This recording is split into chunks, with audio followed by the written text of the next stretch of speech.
Are you having trouble accessing an online source? This video will examine various ways to access and solve issues when a student is having trouble accessing a source from Primo. First, make sure that you are signed in. Then try accessing the article through Primo. If you see a PDF option, you can download the article directly, or you can use the available online option or select the title to redirect you to this page, which shows you all of the databases where the article is available.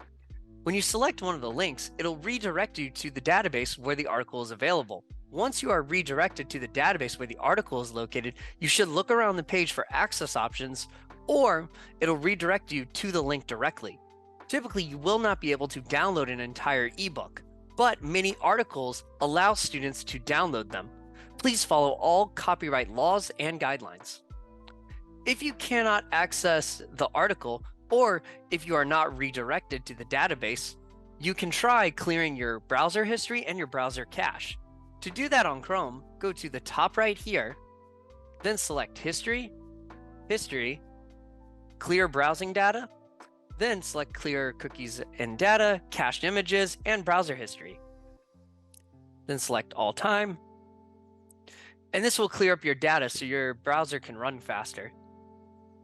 If you are still having difficulty accessing the links, such as them being broken or incorrect, you can report the problem here. And as always, you can contact a librarian who will be more than happy to assist you.